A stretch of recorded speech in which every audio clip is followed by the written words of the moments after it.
Good morning, everyone. Thanks for joining Advance Illinois and IASA this morning to talk about Senate Bill 1947. This is Teresa Ramos with Advance Illinois. I'm just kicking us off. I want to, I know folks are starting to join. We are recording. In a minute, I'm going to turn it over to Brent Clark to welcome. But I just want to set up some logistical framework. We are going to go through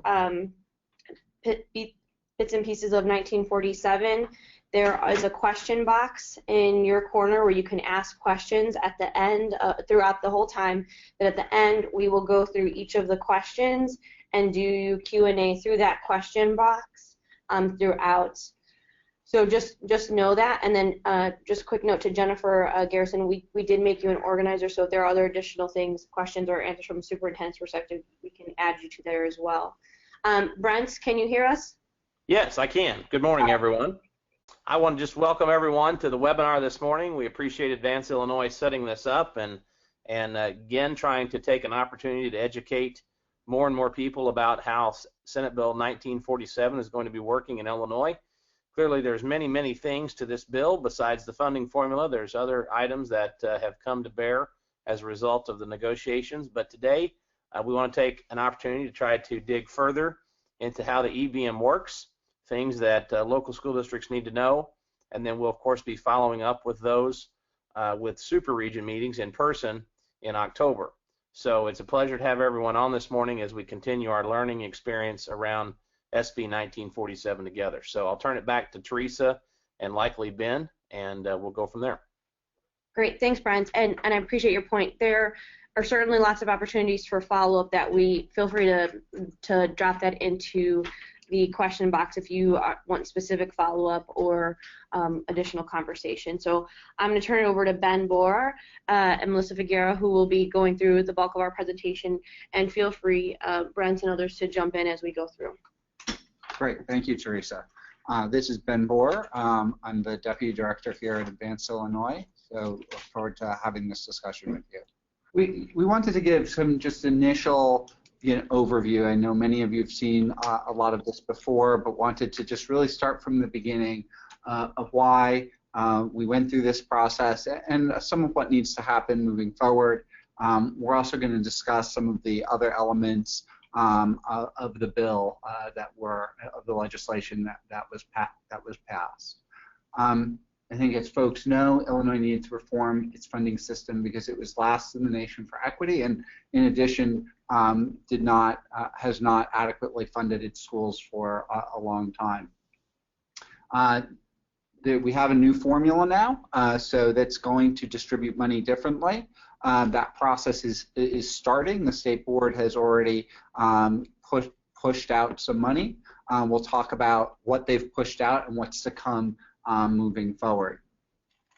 The new distribution will be equitable for new dollars, and the other thing is that we have a roadmap for adequate funding, and finally there are some provisions in the bill that we'll have some further discussion about. So why did Illinois need to fix its funding system? As you know, we have our current system is extremely inequitable. We spend far less on low-income students than we do on non-low-income students. In addition, we often spend less on low property wealth districts than on high property wealth districts. The solution is not simply to get to equal funding for all students, but rather to try to provide enough resources so that we can give all students very similar opportunity. A lot of this, as you know, is driven by the fact that Illinois' funding system is heavily reliant on property taxes. And so part of the conversation with the formula was to ensure that the dollars that the state provided are as equitably funded, provided as possible, to overcome the fact that the state is very focused on property taxes. But additionally, the state does over time need to fund the system more, and we can see that on the next slide. So first of all, from an equity perspective, we have shown this graph a number of times, but we look at Ohio, which spends about 20 cents more per student on low income students rather than non-low income students. But if we build this graph out, what we see is we get less and less progressive to that point where we hit Illinois, and Illinois is the least progressive state, or the most regressive state, spending only about 81 cents on low-income students, as opposed to $1 on non-low-income students. Additionally, as we can look using the new EBM model, the evidence-based adequacy target, when we analyze many of our districts based on that target, what we see is that that many districts across the state are inadequately funded, and it's certainly spread completely across the state with a lot of different red districts here. So that was really the basis for the conversation for funding reform, and we really tried to hit on 5 core values as we looked at that. We wanted a formula that recognized individual students' needs, so took into consideration low-income students, EL students, special ed students, that accounted for local differences in resources. We know that different districts have different ability to raise funding locally. Would close funding caps and keep them closed. And this is really the path to adequacy, ensuring that as we put money in, it goes to those districts that are the least equitably funded and pushes and gets us to closing those gaps over time. And I'll just add, that is something we certainly want to continue to have a conversation about over time. Is we will watch and monitor, are we closing gaps, how close are we to closing gaps, and what more work and investment is needed. So as you can see, provides a sustainable system for adequacy, and then, as you know, ensures that no districts lose state funds compared to the prior fiscal year, and we'll talk about how that happens. I think what's important to know about the new legislation, about SB 1947, is that all of those elements, all the elements of the EBF funding formula are in SB 1947. It replicates much of what was in SB1. So I think one of the things that people are sort of anxious about is, when are they going to see and get their payments? And I think most of you at this point have received some payments from the state board. However, the state board, obviously this legislation was passed very late. It was, passed at the end and signed at the end of August. That means that there are a lot of processes that the state board needs to put in place in order to implement it. So what the state board looked to do was ensure that districts got the monies, the initial monies that they knew they could provide up front, even if they didn't run the full model. And so those initial funding amounts are the base funding minimum. We'll get into what the base funding minimum is, but those are the equivalent distributions from the 2017 year. As some of you may know, there's a link on the ISB website where you can go and see how much those amounts are. And districts will receive payments in very much the same way as they did through GSA on the 10th and 20th of each month, and then the total payments will go from August through June. But what will happen is that the state board, as they implement the formula and as they do all those calculations, validate all the data that they need in order to run the model, they'll true districts up. So by the end of the year, we don't know quite when at this point, but by the end of the year, districts will get the money that they are owed with the new formula.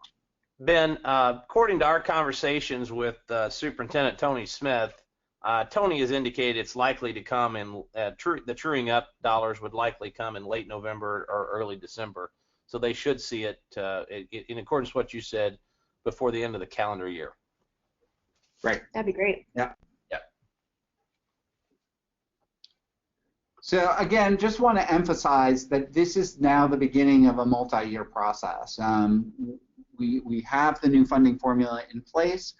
We have seen an initial investment of $350 million into the new formula this year, and we'll have to see that additional investment in coming years as well. And we'll talk about a little bit about what the bill does to call for those additional funds as we talk about the formula moving forward.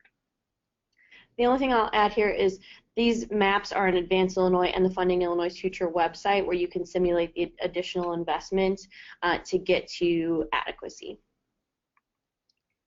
All right, so if you've been on any of our past webinars and you've seen a lot of our materials as this process went forward, you're probably familiar with some of the mechanics, but we just want to give you a quick review of the elements that have been part of this bill since it was Senate Bill 1 and are retained in the calculation of adequacy and the distribution mechanism.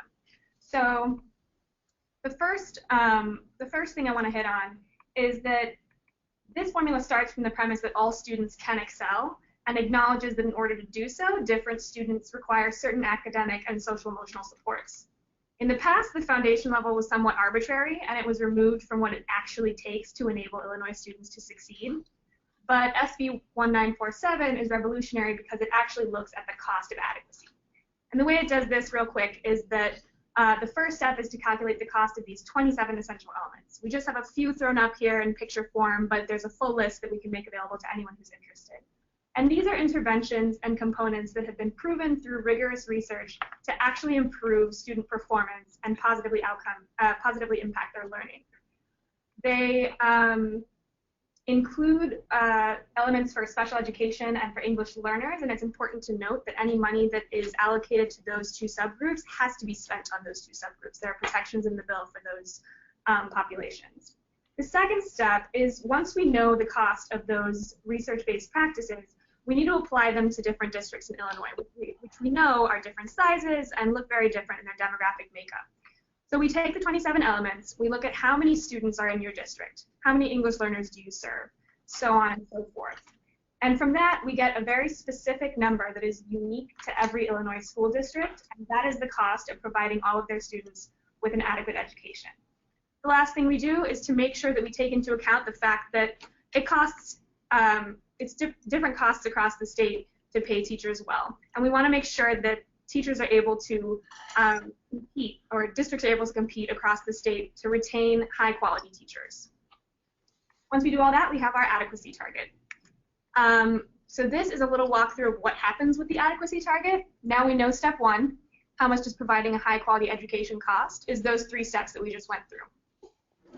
Step two is to figure out how well the district is currently funded from both local and state sources. So the formula calculates a district's local capacity, how much can it raise from local property taxes, and then it calculates how much the state has been giving that district. We go into a little bit more detail about the base funding minimum, that previous state funding, in the next slide. Once we know how much the district is currently getting from state and local funds, we can calculate that yellow gap to adequacy. How far do we need to go to get districts to their adequacy target? And finally, the distribution formula, which is included in SB 1947, is how we start to fill that gap to adequacy. And as you can see from the picture, the important thing to note is that this is a progressive distribution formula. The districts that are furthest from adequacy get more of the new dollars than those who are closer to adequacy. The only thing I'll add here is that's what we mean when we say the formula is equitable. The distribution of it is equitable. The way to calculate adequacy is equitable. In order for it to really bring equity to districts, we need the full investment. So we've had a few questions about how the base funding minimum works. And the base funding minimum is what we just mentioned, that previous year's state funding. A few things that are important to note about it. The first is that it's cumulative. So in fiscal year 18, for example, this year, in this implementation of the formula, the base funding minimum will be everything your district got from the state in fiscal year 17. Going forward, it will be what your district got the previous year. So both from that previous year's base funding minimum and the state dollars given to your district through the distribution formula, the tiered distribution formula. This exists in perpetuity. There was some back and forth about whether or not it expires after a certain amount of years. There's no expiration date to the base funding minimum. And the last thing to note is that in the final legislation, the base funding minimum is a per district hold harmless, not a per pupil hold harmless. So even if districts lose enrollment over time, they will not see a decrease in state funding that they received the prior year.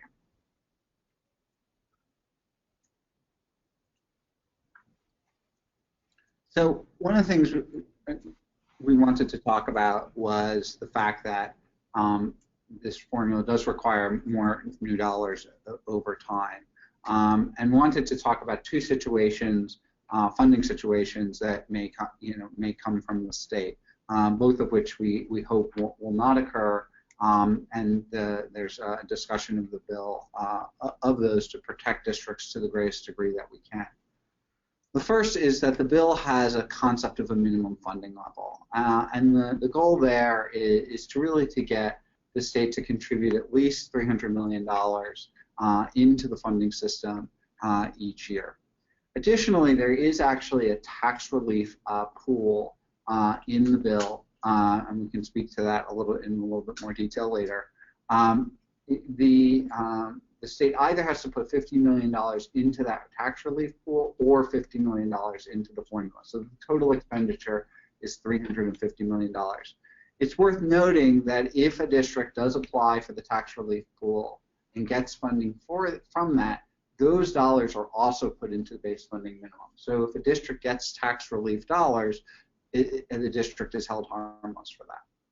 Well, there's no way to require the legislature to put dollars, particularly into the formula. What the minimum funding level does is ensures that if it is not hit, that dollars to the least adequately funded districts are protected. So if this is not reached, the dollars for Tier 4 and Tier 3 are the first ones that are pulled off, then Tier 3. Sort of Tier 2, and Tier 1 dollars are protected. So those districts that are the least well funded would still get their dollars. There is a provision in there to widen Tier 1 a little bit, which would mean that more districts would actually be placed into Tier 1 with those additional dollars, so that Tier 1 is as broad as it possibly can be. And we don't want to get to that point. We want everybody to be ready to advocate so we can have more investment, and this problem isn't likely. That's exactly Add that right. plug there. Yeah. And similarly, another event that we certainly don't want to occur, but needed to be prepared for, is the concept of under-appropriation. Obviously, that's what occurred between about 2011 and 2015.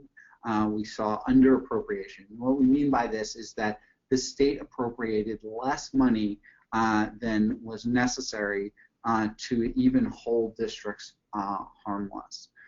So in this case, if there was to be under-appropriation, and again, we want to make sure that doesn't occur through our advocacy efforts, there are protections in the bill to protect the least adequately funded districts. So first, those Tier 3 and Tier 4 districts, those are districts funded over 90% of adequacy, would lose any evidence-based dollars that they had received in prior years. So they'll receive some dollars this year, let's say through 2022, those districts would receive dollars. If there was an under-appropriation, those new dollars to those most well-funded districts would be the first dollars lost. The districts would not lose their full base funding minimum. They would be held harmless to the degree that all other districts are for their FY17 base funding minimum, but they would lose some of those evidence-based dollars that had come in.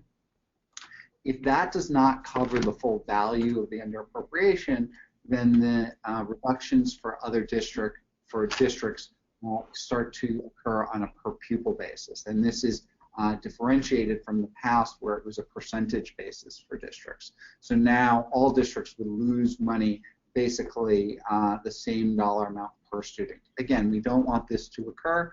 but we had to put in language in the case where this might occur.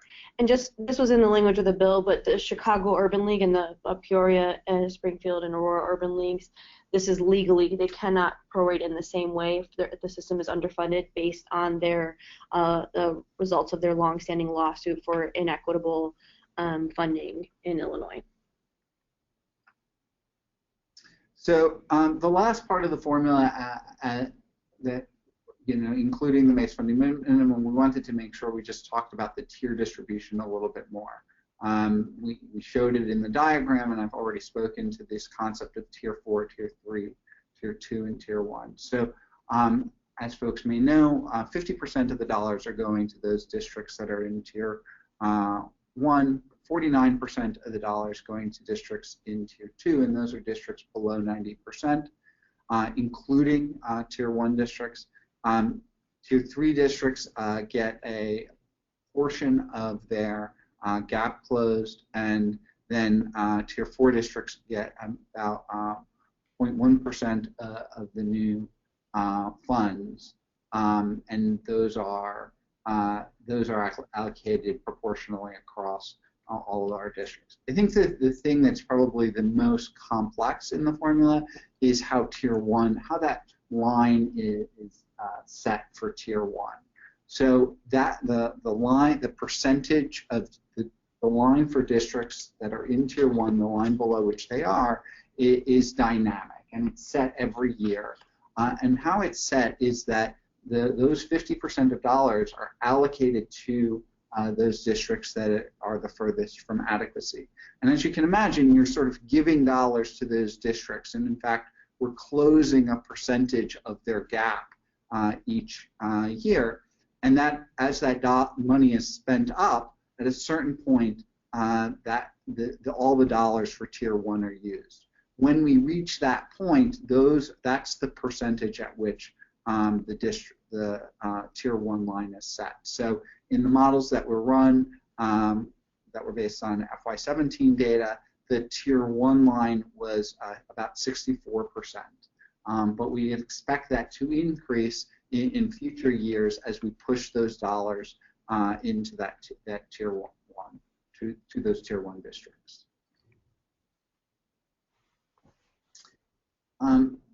Another piece that actually changed in SB1947 as opposed to SB1 is how pensions were handled for CPS. So in SB1, CPS's normal cost was actually part of the formula and actually part of CPS's base funding minimum. In SB 1947, it was determined to actually pay those dollars outside of the formula. It's actually not a difference in the amount of money. In both cases, it would have been $221 million, but it actually makes CPS costs, the way that CPS pensions are paid, much more similar to the way that all of their districts' costs are paid in the state. However, because it's the normal cost, the payment is being made into the Chicago pension fund. It's not being made into TRS. So we still have these two separate pension systems, but now the state is doing a continuing appropriation, meaning they will continue to provide that payment to CPS as normal cost into the Chicago Public Pension Fund in much the same way that they do into TRS. The other elements of the pensions, which is CPS's unfunded liability, is handled actually the same way as SB1, and this is that the unfunded liability is recognized in the calculation of local capacity, recognizing that a dollar that Chicago spends on pensions is not one that it can spend on its, not one that it can spend in the classroom.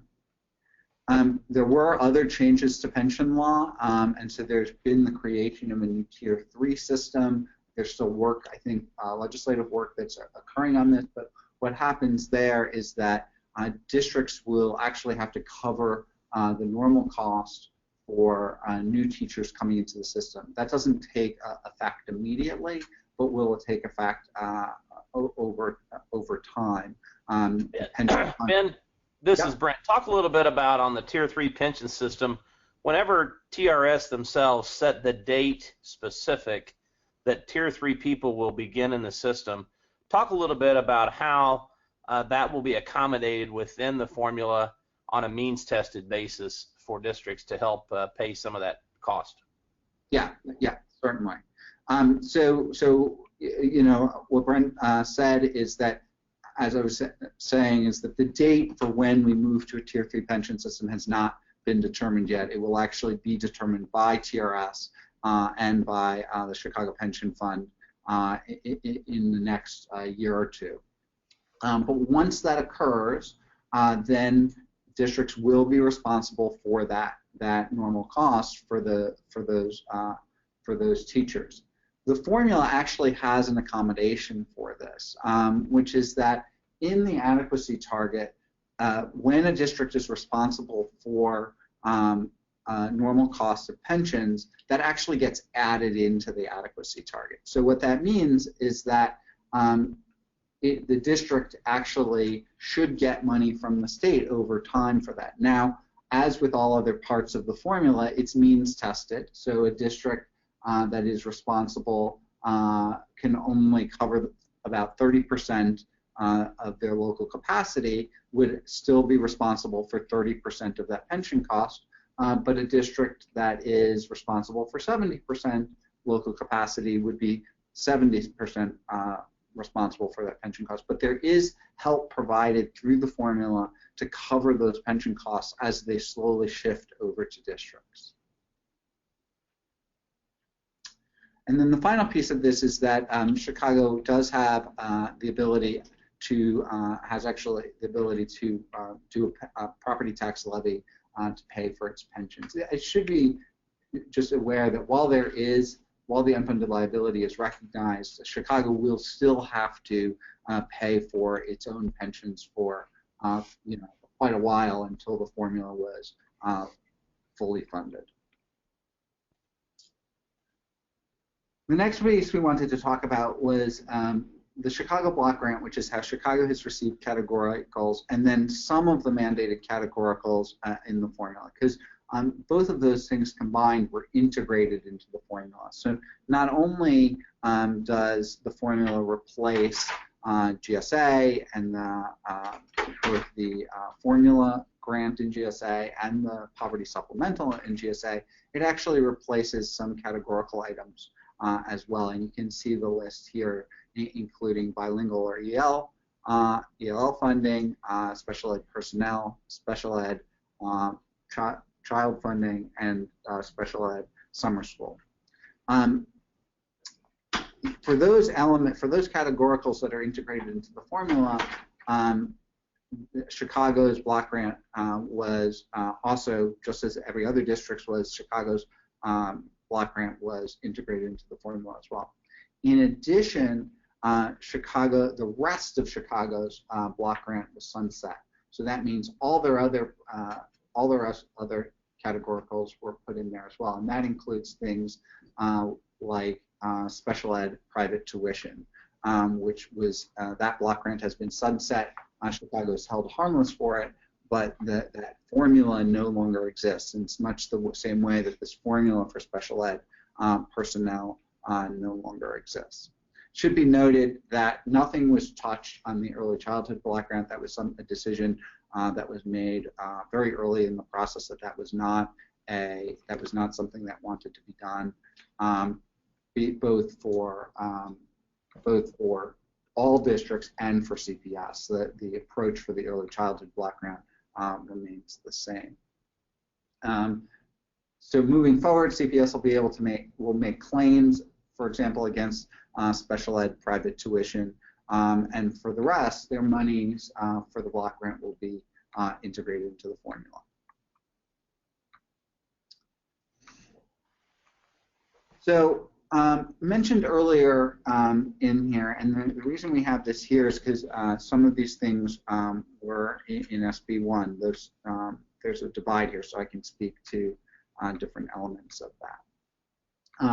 talked a little bit about this property tax relief fund in the context of the minimum funding level.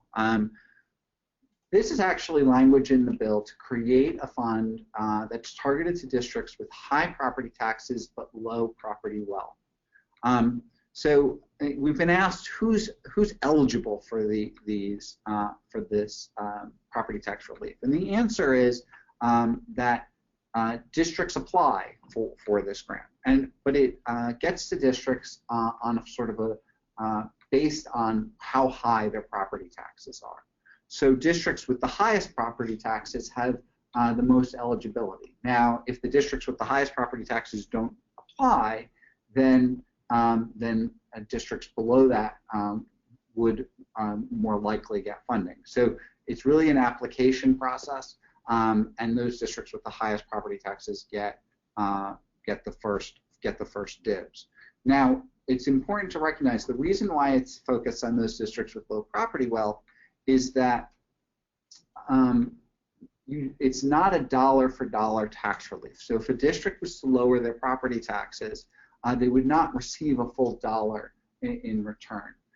It's based actually on a district's local capacity percentage, which I mentioned earlier. So let's say a district is responsible for 20% of their adequacy target. They have the ability to pay 20%.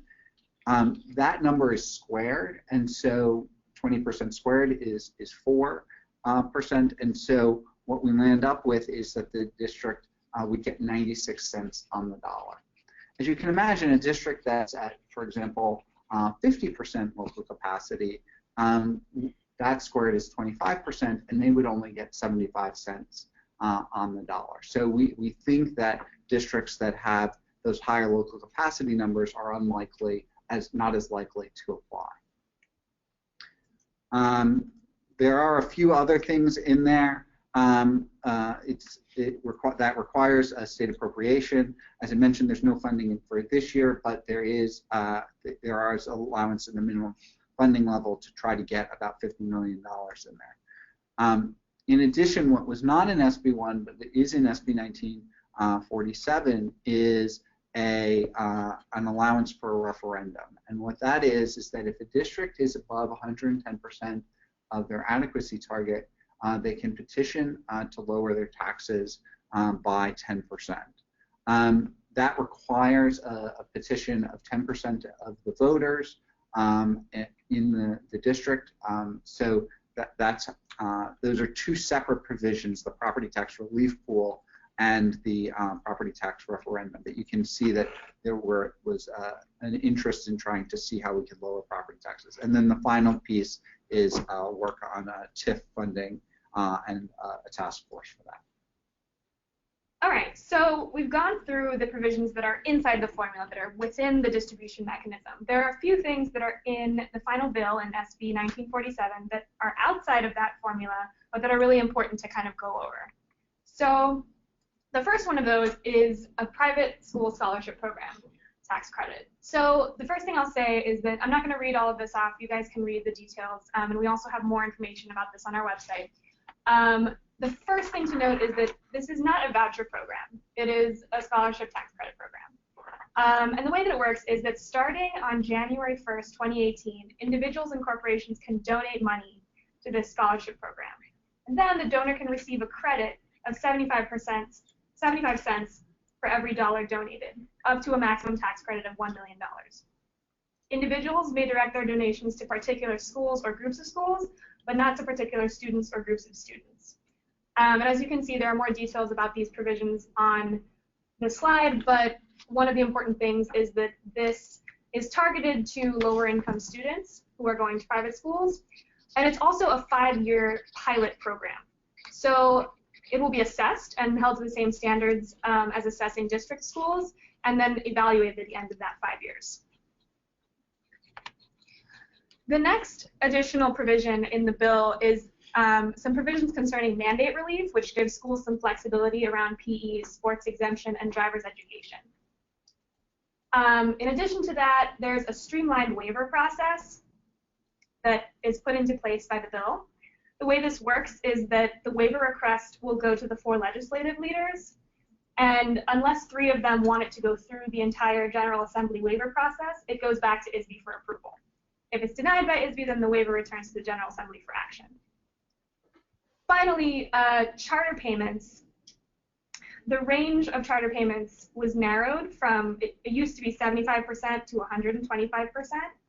It was narrowed to 97% to 103% of the district's per student spending. So charters have to come closer in line with districts per pupil spending. And this is done by ISB, called per capita tuition charge. And it doesn't relate to the EVM or how district schools are funded.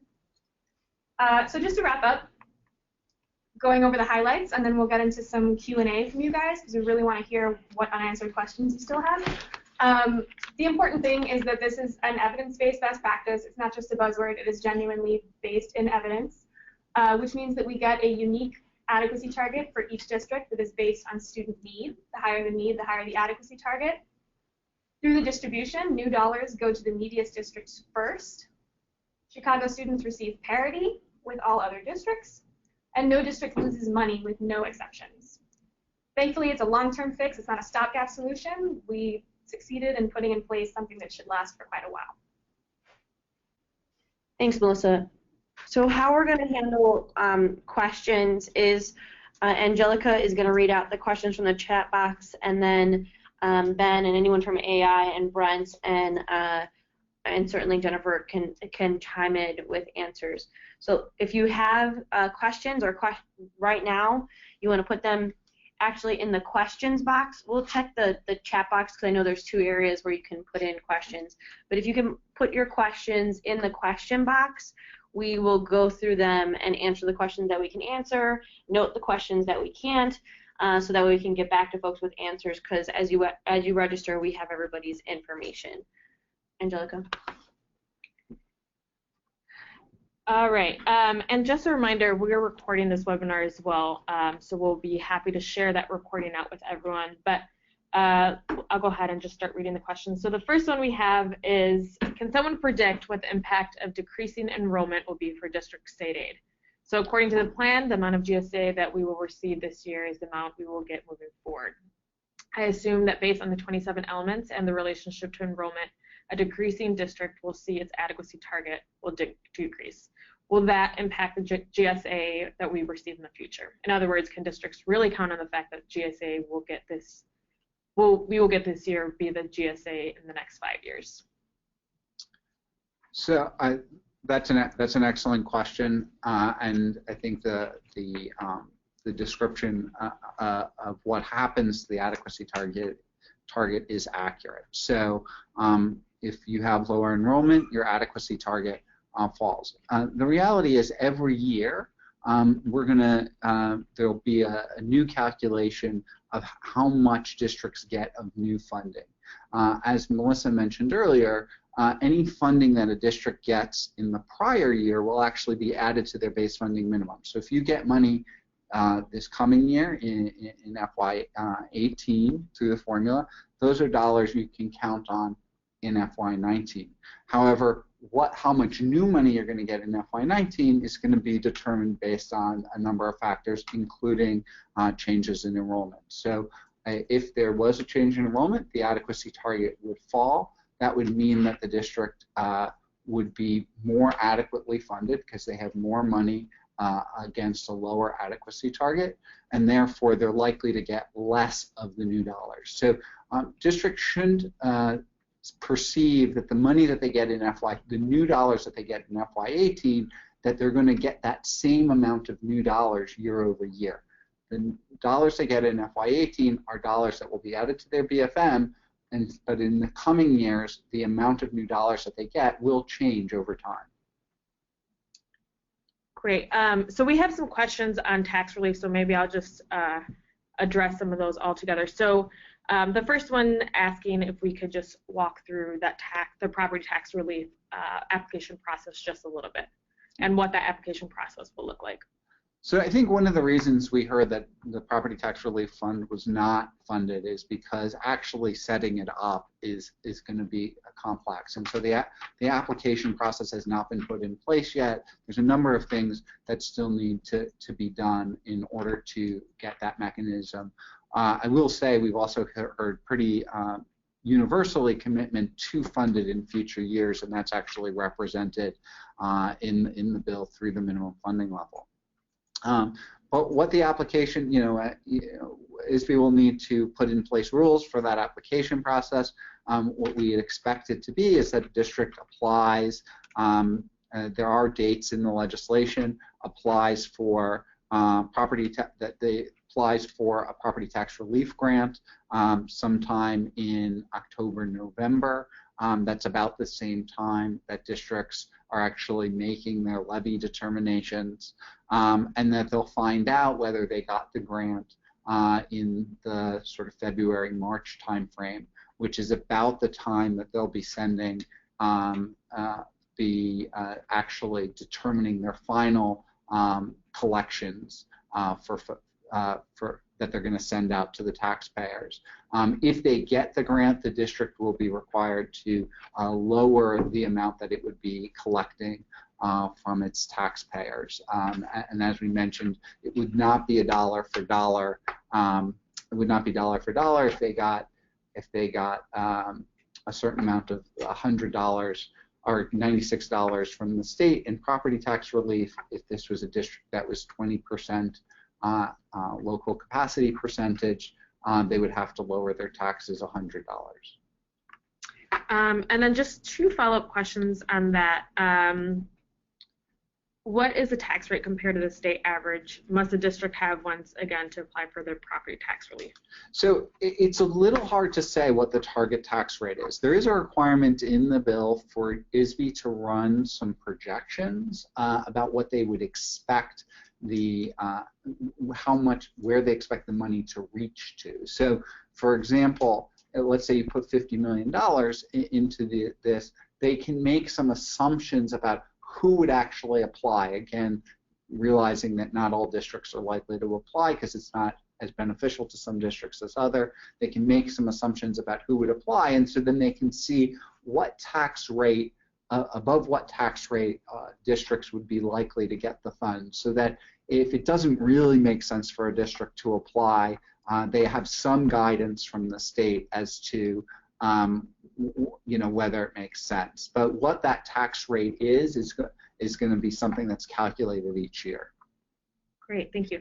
And then we have a question here asking if we have an idea how the state will fund these changes in the future, so revenue stream. And that's from Representative McCombie, so we appreciate her participating in the call. And I think that is when we talked about staying together to continue to advocate for increasing the investment in public education, it is one of the questions that we hope not to shy away from and continue to wrestle with, so that way we can see and work together to figure out how we're going to increase the investment into public education, so that way we can get to adequacy for all kids throughout the state, because that would be an equitable system. So thank you for the question and for continuing to push us as we will engage with all of our elected officials in moving to have these conversations and moving the conversations to action. Great. So we have a question now on English learners. So if a district's ELL population grows and ELL expenditures rise, does it follow that the BFM base will increase year over year to keep pace with the rising expenditures?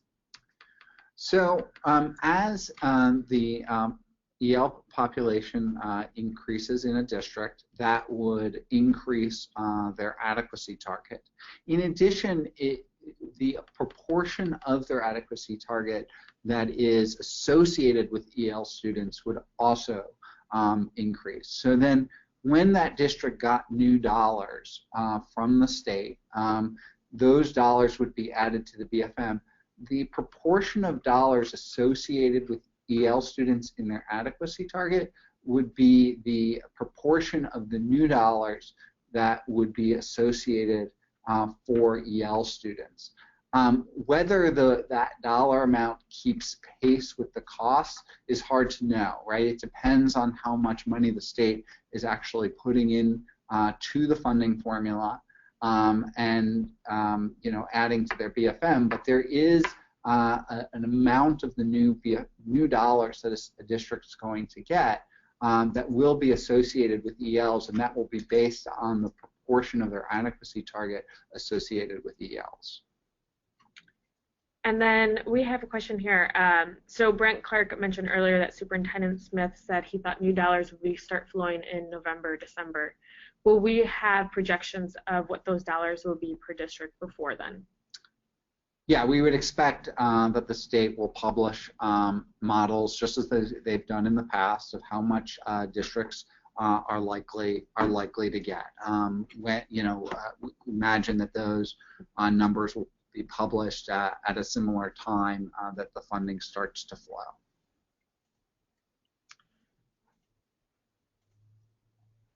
Okay, one question here. Does the district have to contract a driver's education contractor, or can the parents contract on their own, leaving the district out of the process? Brent?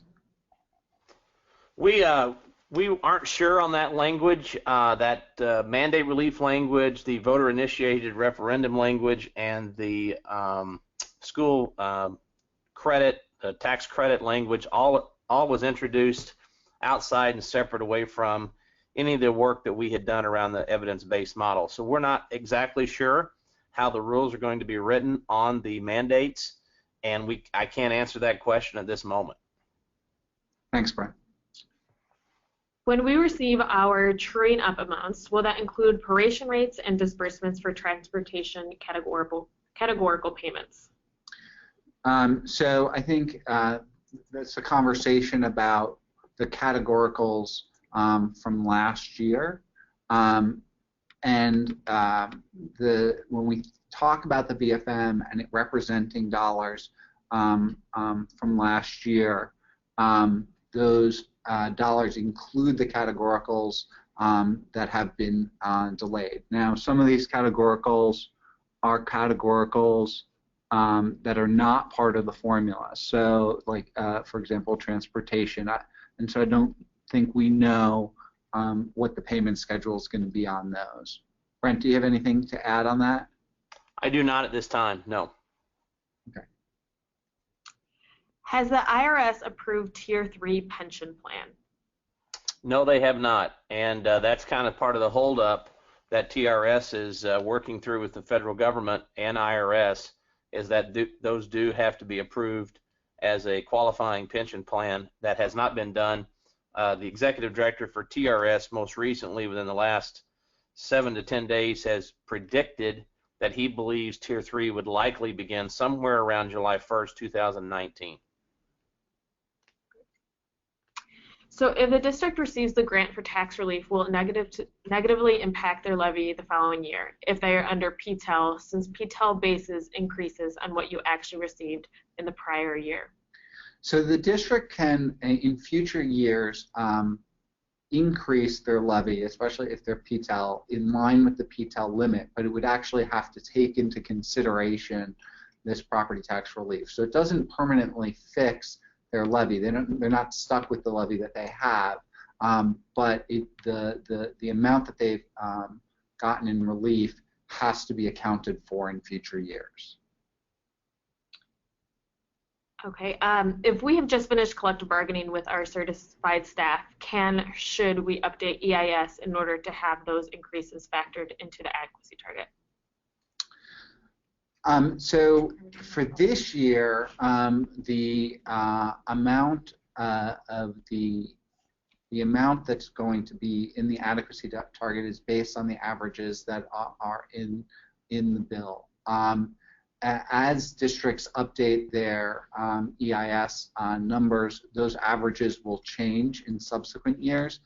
Your adequacy target is not based on your district's salaries, but rather the state averages. And so it is important for districts to update their salary schedules in EIS, because that will affect everyone's adequacy number in future years. And once Tier 3 pension starts and costs shift back to all districts, will the district be able to levy for that cost?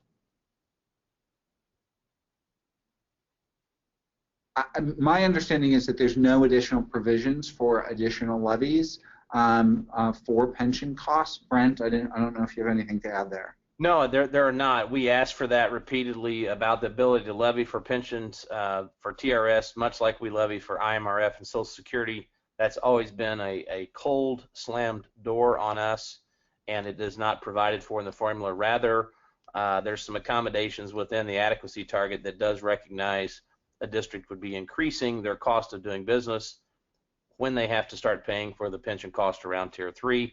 We believe that will raise adequacy targets when that starts to accumulate within a district.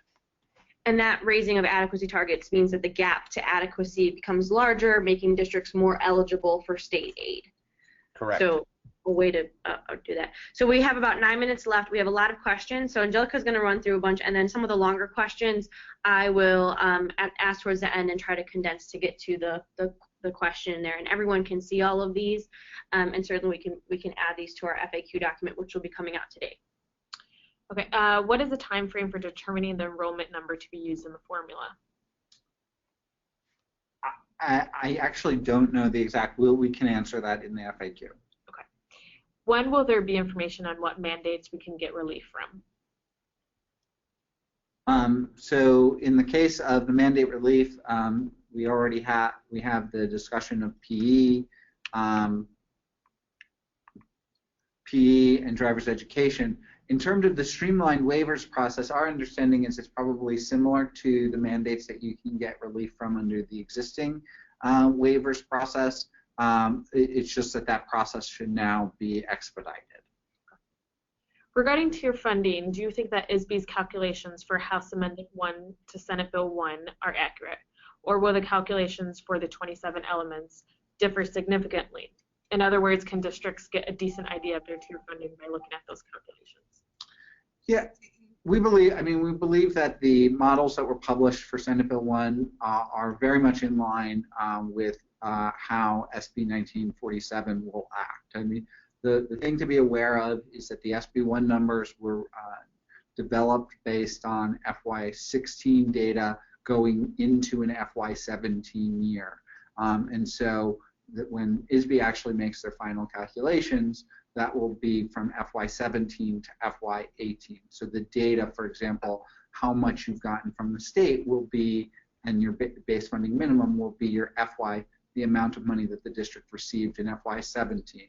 So, there was, districts did get additional funds last year. Those will be added to the district's base funding minimum. Because of those additions, districts may have some small differences in what they actually get in the final calculations. And we have a question from Representative McCombie. I have a school district that will be getting $75,000 in new funding with contract negotiation. One of my districts is using $67,000 of that funding. Please note that this is a one-year contract because of the uncertainty of the state this year. With the loss of PPRT, they will lose an additional $11,000. New funding will not be used for the much-needed current curriculum or tools. How do we suggest schools address this? So I think there are sort of multiple pieces to that question. One is around PPPRT.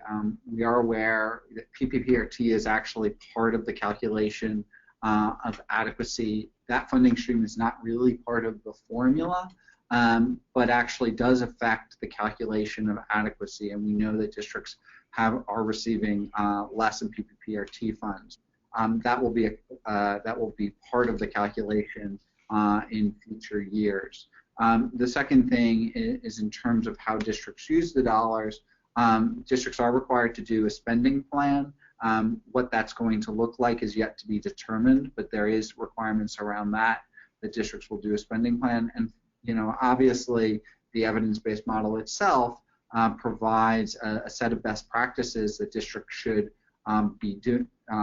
be using where possible, recognizing that the districts are very much in the best place to understand what are the things they want to focus on, and that local control in how those dollars are used is very important. Great. So we just have a few minutes left. I'm going to kind of go through a few questions, and then Jennifer and Brent, if there are any other questions, and then Brent, I'll turn it to you to wrap up. Just let me know as we try to look at this, make sure that we're not missing anything and not deleting questions, so we can address them later. A few questions about the Chicago block grant, the fact that early childhood still has a block grant, and just why this isn't a Chicago bailout. I don't know if Ben, you or Brent want to address just a question about, is this still a Chicago bailout? Well, just summarizing a few. I mean, we can talk about I think, or talking about the early childhood block grant. I mean, there was a big push by the early childhood advocacy organizations that early childhood funding needed to be looked at separately, that it is in essence a separate funding system and model, and I think that the legislators and advocates sort of took that. That block grant still exists for Chicago. It should be, it's important to know that as opposed to some of the other block grant elements where Chicago got more out of the block grant than they did in claims, that is not true of early childhood. So in early childhood, the amount that Chicago gets through the block grant is very similar to what they would receive in claims, and so there's really not a lot of variance there. And so that problem, I guess, didn't feel like it needed to be fixed. In terms of this being a Chicago bailout, creating pension parity for Chicago is something that's been talked about for a long time. The fact that the state doesn't pay Chicago's pensions, and then by sunsetting the block grant, Chicago is being held harmless in much the same way other districts are being held harmless, but the mechanics of the block grant no longer exist, and I think that is very much the right solution in that respect. The only thing I'll add, and I brought us back to this slide, is when we look at the breakdown of the 3 buckets of funding for public education, K-12 public education in Illinois, we know that we don't have enough state dollars going into the system, which makes us more reliant on property wealth. But that 26%, that borrow the 26% of state dollars, those are state taxes collected by individual income taxes and business and corporate taxes from everywhere in the state. There's not 2 buckets, one for Chicago and one for everybody else. That means everyone who lives and works in Chicago, is paying into the system. All the businesses in Chicago are paying into the system, and those dollars go to the entire state, and including paying for the teachers' retirement system. So Chicago is paying into the teachers' retirement system. I know we've talked about this many times across our town halls across the state, but they also locally have to pay for their own pensions, and those are dollars that they cannot use for both paying pensions and to get to adequacy target. And so just want to hit that real quick. Go to this quick question here around when the state board does true up numbers after the base funding minimum, do we expect any districts to lose funding because they got too much in what they received prior? No, districts are getting the base funding minimum. That's the initial dollars that they are going to get, and the reason why the state board felt comfortable providing those dollars is because those are the dollars the state board knew all districts were going to get. Once they calculate how new dollars are going to be distributed, those will be in addition to the base funding minimum dollars. Great. So I'm going to turn it to Brent to close. All of these materials will be up online. We will have an FAQ out today and continue to push out FAQ. So if you have more questions, feel free to email us. But thanks everyone for joining. Brent, you want to close out? Yeah, we appreciate everyone taking time this morning, taking an hour out of their morning to join the webinar, again, hosted by Advance Illinois, and appreciate their expertise in this work as well. We still have, I'm sure, more questions that we'll be answering as we go forward. There's more parts of the bill, parts that we didn't particularly support, that we're still learning about ourselves. So particularly around the mandates, the voter-initiated referendum, and the tax credit piece on the voucher program. So we're still learning along with others, but we're going to be sharing as we get that done and get information out. Again, remind everyone of the super region meetings coming up in October. Find the one that fits your schedule and attend if you can. and we'll see you at that, if not sooner. Everyone have a great morning and a great day. Thank you.